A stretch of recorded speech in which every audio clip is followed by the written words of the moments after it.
Devin White takes to Instagram again, but we tell you why this time it may just be a good thing. That and more on today's episode of Locked On Bucs. Your daily Tampa Bay Buccaneers podcast, part of the Locked On Podcast Network, your team every day.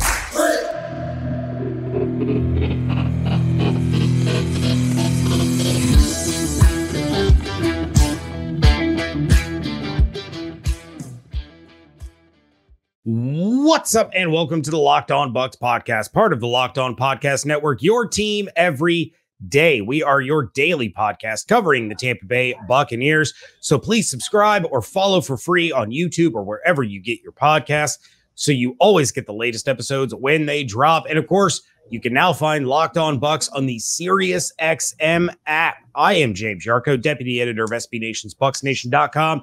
Joined by Mr. Evan Klosky here on a WTSP Wednesday. Of course, you can find everything that he's doing on 10 Tampa Bay and at 10tampabay.com. And follow everything on Twitter at Locked On Bucs. I was pointing to the WTSP, but now we can do this. Yeah. At Locked On Bucs, at JRCO_Bucs, at eKlosky WTSP. Thank you again for making Locked On Bucs your first listener view of the day, especially you everydayers who know that every Wednesday, Evan Klosky brings the heat. This episode is sponsored by BetterHelp. BetterHelp connects you with a licensed therapist who can take you on that journey of self-discovery from wherever you are. Visit BetterHelp.com/lockedon today to get 10% off your first month. The national media hates the Tampa Bay Buccaneers. We're going to talk about that coming up in just a little bit.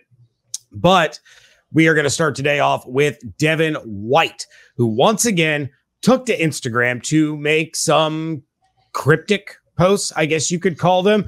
Though This time I get a different feeling than the first set of cryptic posts that he put up. But on Instagram, Devin White posted a little screenshot meme, just written word, kind of, inspirational quote, whatever you want to call it. Quite the description here. Yeah, it comes from Positive Vibes Quotes. He shared it to his Instagram story, and it says, "My story is simple. I fell, I got back up, I learned from my experience, and now I'm coming back for everything they said I wouldn't have." Now, just a few days ago, co-defensive coordinator Larry Foote basically called out Devin White and said that these are champagne problems. Champagne problems. I, on the other hand, as my dad would say, have champagne taste on a beer budget, but that's a completely different discussion. But Evan, we're going to start with you. What is the sense that you get around Devin White's post? I think pretty much what everybody else has been surmising. I mean, first, let's talk about Devin White as the human that we've come to know in the past 4 years here in Tampa. And we know that he's a little bit more of an emotional guy. And first off, let me apologize for my voice. Cabo took it. He'll be back in a couple of days. So, you're going to have to deal with this for a little bit. But he kind of wears his heart on his sleeve. I think that's part of his game too. It's what makes him so good. And I think he's a guy that's pretty vocal in the moment. I think he, if it's bubbling up, he projects it out there. So he's transparent in that regard, even though his messages are cryptic and we can't really tell.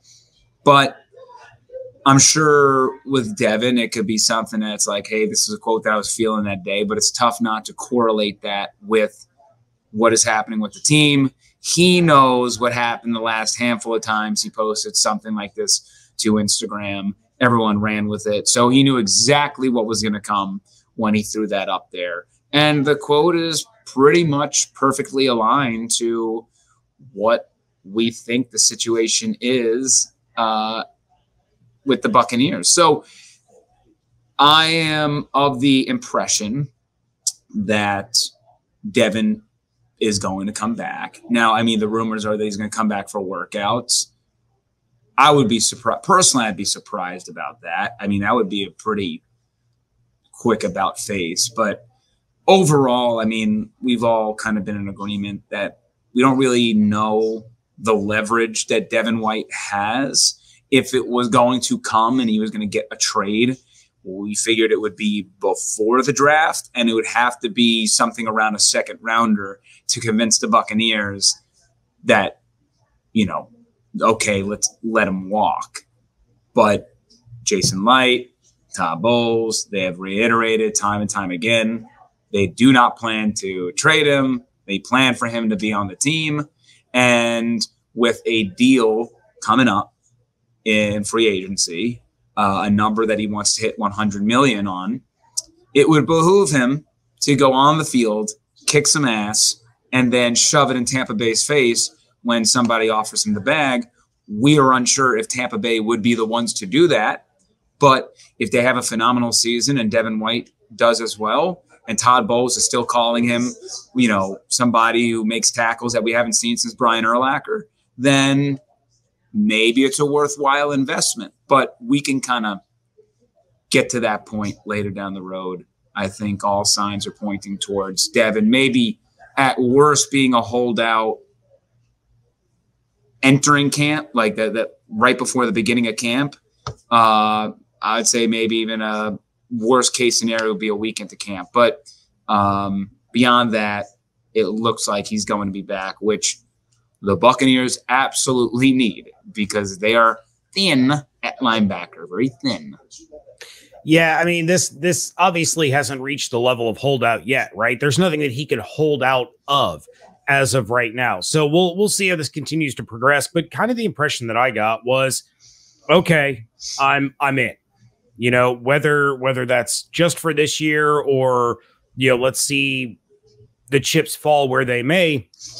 I'm focused. I'm ready to get back to it. I didn't get traded, but as you said, there could be big money out there on the table. And the best way to go get that big bag of money is to go out there and ball out. And, David and I have had some, I would say, strong opinions about this entire situation. The fact that, he can't sit there and demand a trade and then they turn around and they put the captain patch on his chest again. Maybe things change. There's a lot of time between now and the end of July when training camp begins. There's a lot of time between now and the end of the football season. So we could see Devin White get locked up as a Buccaneer for the next 5-6 seasons. But I think a lot of fences need to be mended, probably on both sides before they get to that point. Right now, though, it looks as though that Devin White is ready and raring to go for the season. Whether he shows up to the voluntary workouts, I sincerely doubt it, but stranger things have happened. Correct. The mandatory workouts next month will be the biggie, but I do like what you said, and I do agree. I mean, if he does carry this through, if he doesn't go to the voluntary workout, shows up for mandatory minicamp and shows up day one of training camp, you wonder, if that C is going to be labeled on his chest. Now, having said that, it's fun to talk about that now while the disagreements are going on. But if he shows up day one of training camp, fights through the entire training camp with his team, I think nobody's going to really care about this stuff. In the end, they're players. They understand the business side of it. And if he shows up day one of camp and he shows up to mandatory minicamp, it honestly is no harm, no foul. It just creates the question of whether this is truly Devin White's last year in Tampa. But I've really never heard anything bad about Devin White being a bad teammate. Like, I've never heard any of that stuff. So if he's in, I assume he's all in, and he's still, as long as they respect him in that locker room still, which I don't know why that would change if they voted him captain previously, then I would imagine he would still have the C on his chest. But if he's not, if he doesn't have the C on his chest, that'd be quite the story in my book. If he shows up to everything as the mandatory stuff and still doesn't get it, that would be very interesting to me. Well, we just have to hurry up and wait before we find out the answers to that. Now, David and I kind of mentioned on yesterday's show that the national media really don't like the Tampa Bay Buccaneers. That is coming up next on Locked On Bucs, part of the Locked On Podcast Network, your team every day. This episode of Locked On Bucs is brought to you by BetterHelp. It's so easy to get caught up in what everyone else needs from you that you never take a moment to think about what you need from yourself. Therapy can give you the tools to find more balance in your life so you can keep supporting others without leaving yourself behind. If you're thinking of starting therapy, give BetterHelp a try. It's entirely online, designed to be convenient, flexible, and suited to your schedule. Just fill out a brief questionnaire and get matched with a licensed therapist. And if you don't like the therapist that you are matched with, you can switch therapists at any time for no additional charge, no questions asked. Find more balance with BetterHelp. Visit BetterHelp.com/lockedon today to get 10% off your first month. That's BetterHelp, HELP.com/lockedon. Thank you for making Locked On Bucs your first listen or view of the day. Everydayers, be sure to check out what David has to say about some recent remarks from Buccaneers GM Jason Light on tomorrow's episode. But speaking of David, he and I talked about Dan Hans's post-draft power rankings, where he had the Bucs slide from 24 to 29, essentially because he didn't like the fact that they're sticking with Baker Mayfield. Then on Monday, Peter King dropped his early power rankings, where he had the Bucs 31st. Yes, 31 out of 32, ahead of only the Arizona Cardinals. His highest ranking NFC South team was Atlanta because, okay, and he had them ranked 22nd. And Evan, I don't get it. David called it the reverse Brady effect, where all of a sudden national media seems to think that this team is complete trash, has no talent, and are going to be gutter-dwelling scum. And it can't simply gutter-dwelling scum. It can't simply be the fact that Brady left, right? I mean, or can it? Like, does Brady's departure, Brady's retirement, now give the national pundits the excuse to go back to just flat out ignoring Tampa Bay?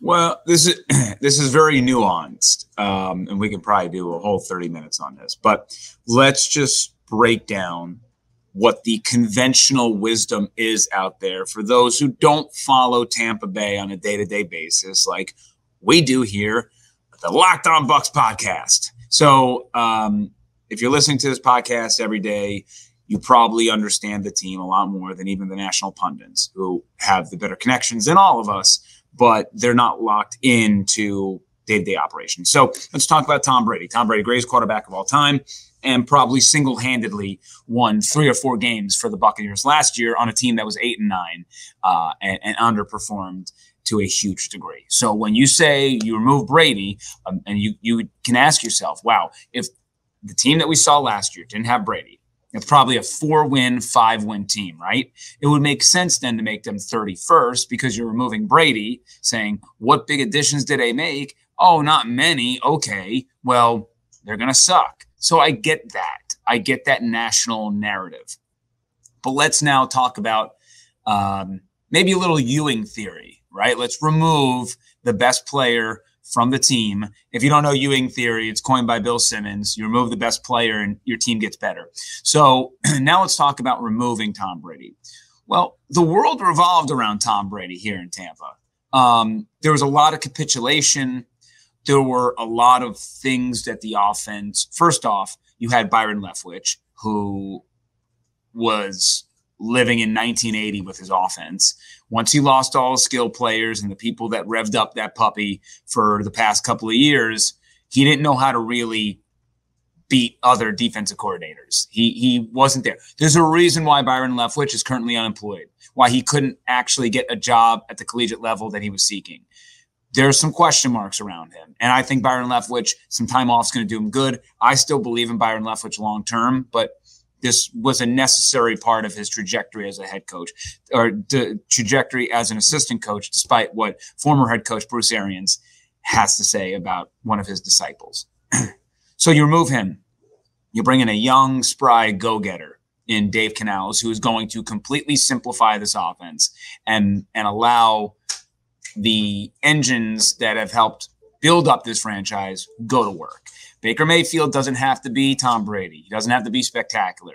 Geno Smith doesn't have to be spectacular for Seattle, right? That's the natural connection we're going to make all the time. It's, even though he was great, Geno wasn't perfect, but the offense allowed him to move the ball because it was a balanced attack and it was committed to the run. So we are going to see a team that is much better suited to fulfilling the needs on the ground, especially moving Tristan to the left side and reshuffling a bunch up front, which, as I mentioned, they are extremely deep on the offensive line, which is going to create competition, which is going to bring the cream are going to rise to the top. You got Jensen back fully healthy. There's a lot of positives to take away. So my thing is, now that the shackles of Brady are not there, and I don't want to make that as like a negative connotation. It's just the natural. You won a Super Bowl with him. You had the best season ever in Tampa Bay with him. It ran its course in its final year due to some regression from Brady, due to some regression from the coaching staff, due to some regression from other players, due to some injuries. There are a lot of things.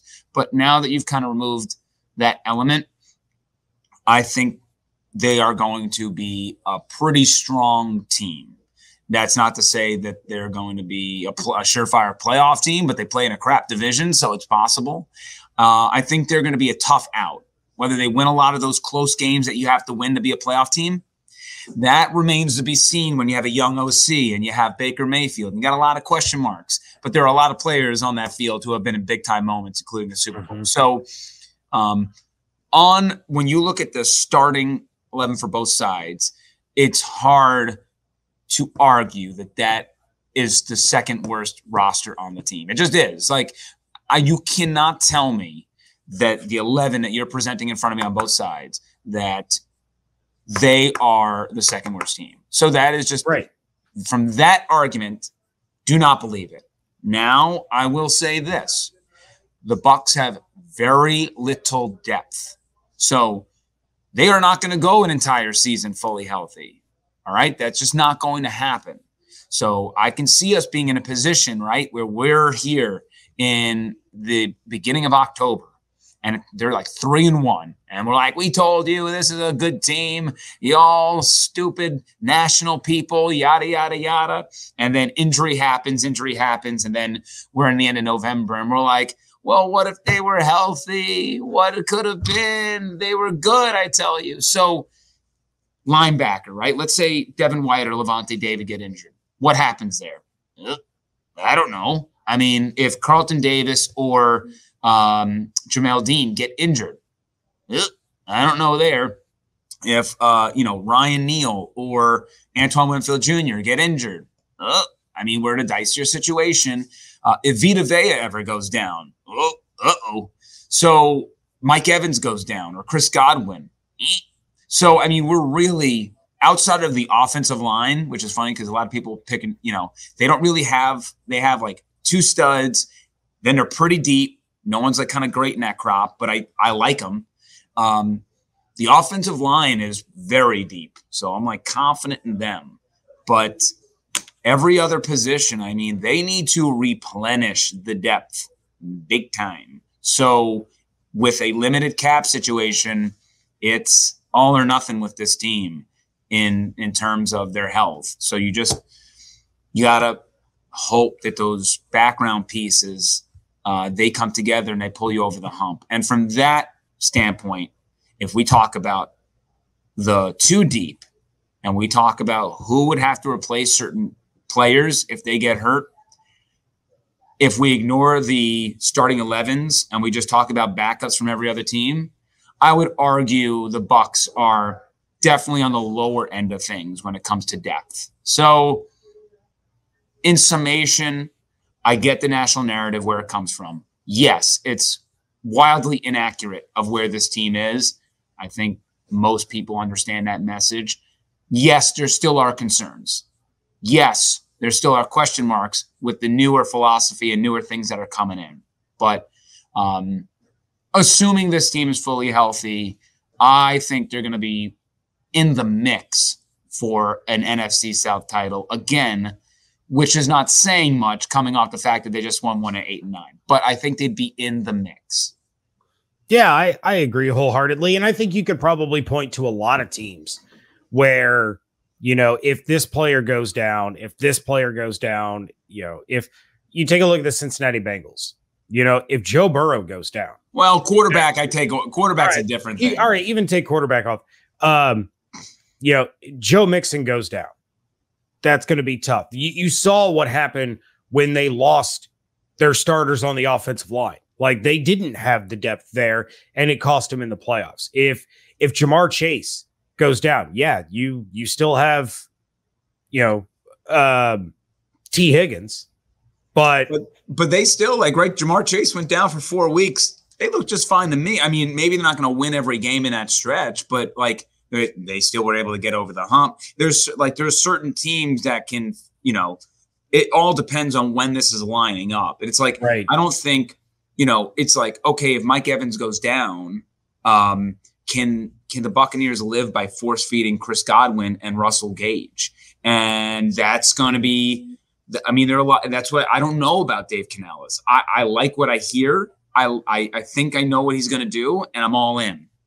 But there are going to be some learning lessons for him. He's not going to I have a tough time believing he's going to jump right in that job and have all the answers. It's, he's tasked with a lot, and Todd is going to give him the responsibility to figure it out. And there might be some rookie lumps for him along the way too. So that's the other variable. Well, and we've said it on this show numerous times. I know you and I have said it.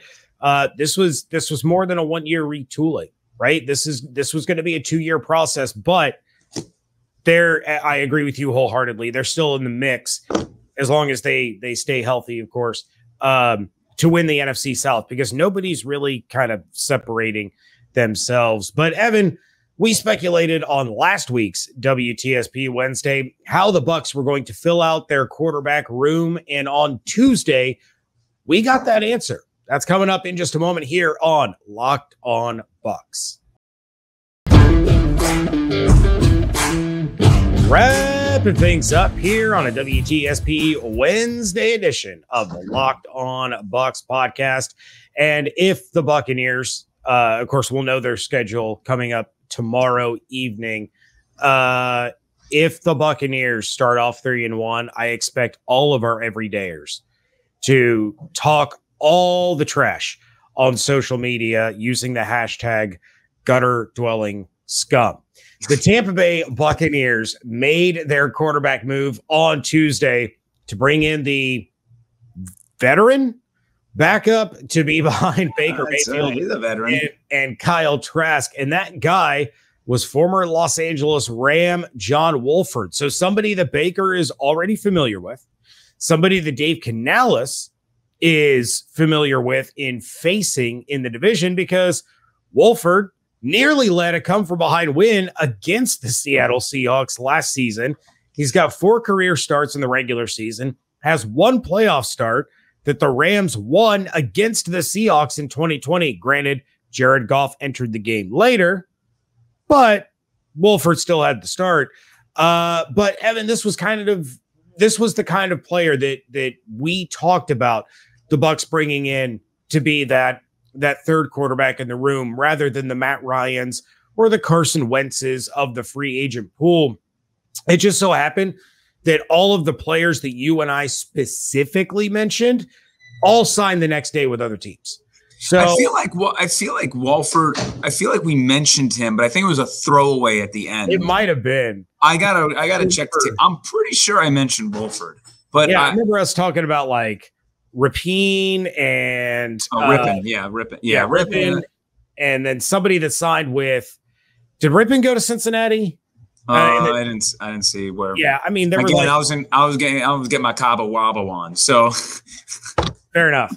But yeah, I mean, like every quarterback that we named signed the next day. But yeah, what are your thoughts on Wolford being the guy, considering he's still pretty young and really isn't all that experienced?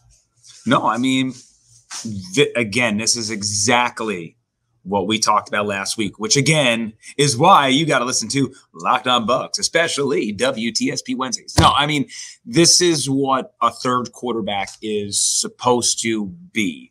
And we said that was going to be a guy who wasn't going to challenge the top two, right? I mean, I've been saying this for weeks, right?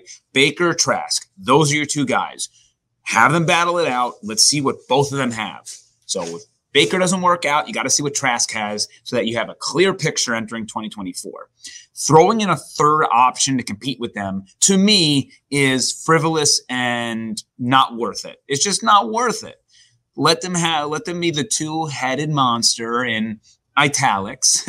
I say that, and then provide a third QB who has been around the block. And to me, I'm pretty sure I said the line that anybody who has essentially started the game, we mentioned guys like Mason Rudolph, whatever, guys who are not going to challenge for the one or the two job, but someone who has played in an NFL game and has started. And Wolford meets that requirement. He's had spurts of exciting play. And I mean, there's a reason why he only has 4 career starts. So, I mean, he is what he is. It's helpful to bring in someone who just backed up Baker. You figure there's a similar skill set there. Kind of probably now the most mobile QB on the roster. And I think that also helps in a sense when having a scout team guy who you can try to replicate sort of these, RPO situations, which are very popular now. I would say in the practice squad QB should be somebody who's super fast as a QB, and that would just generally be a scout team QB that you can nurse, that you can throw into these hybrid roles that are kind of emerging. But I'm all for it. Hopefully, if you're a Buccaneers fan, you don't see him, because if you do, that's a bad sign. Yeah. And that's really what it comes down to with third stringers. But he'll help out the room, and he can contribute in that room because he has been on the field and knows what it's like. So to me, checks all the boxes. Absolutely. Yeah. I mean, I can't say that I was surprised when I got the notification that that's what was happening. That's what was going down. And you're right. It meets a lot of the requirements and a lot of the qualities and traits that we were discussing last week for who should round out that room. And there it is. John Wolford. He is your number 3 quarterback, but number 1 in your hearts. But number 1 in your hearts. I don't think he can be number 1 jersey-wise. Or no, he can't. That's Rashad White now. All the single digits are officially taken because Yaya Diaby is wearing 0. And Servassier Dennis took 8. Yep. So, John Wolford, ladies and gentlemen.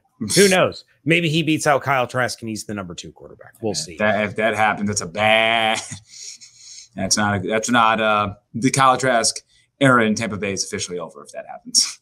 And shout out to all of our Florida Gator fans. All right, that is going to be Wolford's a Jacksonville native too, so that helps. That is true. He is a Florida guy. Yeah. All right, that is going to do it for this episode of WTSP Wednesday of the Locked On Bucs podcast. We want to thank you again for making your first listen or view every single day. Make sure to come back tomorrow to check out what David has to say about Jason Light's comments, and who knows, maybe he'll have a reaction to what we said about Devin White. All of that coming up on tomorrow's episode. If you have questions, topics, ideas, thoughts, concerns, or other hashtags that we can use to go along with #gutterdwellingscum, you of course can send those to lockedonbuckspodcast@gmail.com or send them to the DMs on Twitter @LockedOnBucs. Check out everything that Evan is doing over on 10 Tampa Bay and at 10tampabay.com. Check out my work over at bucksnation.com. And of course, follow everything on Twitter at Locked On Bucs, at JArco_Bucs, and at eCloskey WTSP. Hope you all have an absolutely outstanding day. Stay safe, stay healthy, fire the cannons. We thank you so much for joining us right here on Locked On Bucs, part of the Locked On Podcast Network, your team every day.